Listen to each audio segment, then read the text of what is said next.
जब आप अपने ज्ञान के माध्यम से किसी दूसरे व्यक्ति के जीवन के संकटों को दूर करते हैं, विशेषकर उनके कुल देवता पितृदोष का समाधान करते हैं या उनकी बौद्धिक क्षमता का विकास करते हैं, तो इसे शास्त्रों में विद्यादान और परोपकार की श्रेणी में सर्वोपरि माना गया है।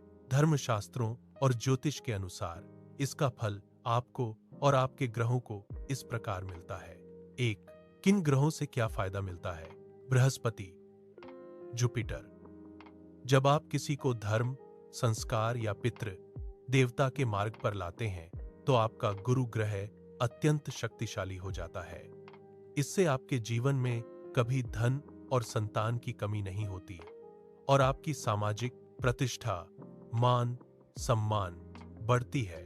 बुध किसी की बौद्धिक क्षमता, इंटेलिजेंस बढ़ाना सीधे बुध को मजबूत करता है। इससे आपकी अपनी निर्णय लेने की क्षमता तेज होती है और व्यापार या कार्यक्षेत्र में आप सफल होते हैं। सूर्य, साइट, कुलदेवता और पितरों का समाधान करवाने से जातक का सूर्य दोष समाप्त होता है। फलस्वरूप आपको सरकारी कार्यों में सफलता और समाज में तेज प्राप्त होता है। शनि, सैटर्न। शनि कर्म फलदाता है।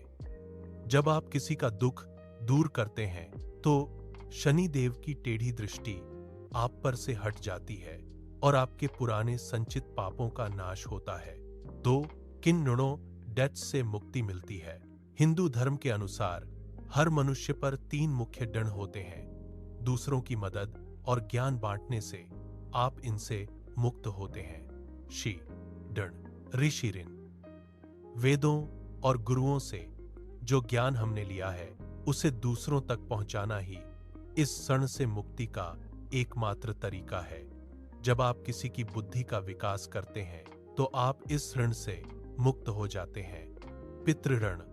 जब आप किसी के पितृ दोष का समाधान करवाते हैं, तो परोक्ष रूप से आपके अपने पितर भी प्रसन्न होते हैं। इससे आपके वंश की उन्नति होती है और परिवार में क्लेश समाप्त होता है। देव ऋण, देव ऋण। कुल देवता की सेवा और मार्ग दिखाने से देव ऋण उतरता है, जिससे जीवन में आने वाली अचानक बाधाएं, एक्सीडेंट्स, सडन लॉस टल जाती हैं। 3, आध्यात्मिक लाभ। शास्त्र कहते हैं, परोपकाराय पुण्याय। परोपकार ही सबसे बड़ा पुण्य है।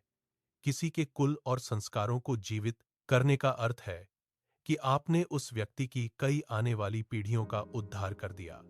इसका फल आपको अक्षय पुण्य के रूप में मिलता है, जो मृत्यु के बाद भी आत्मा के साथ जाता है।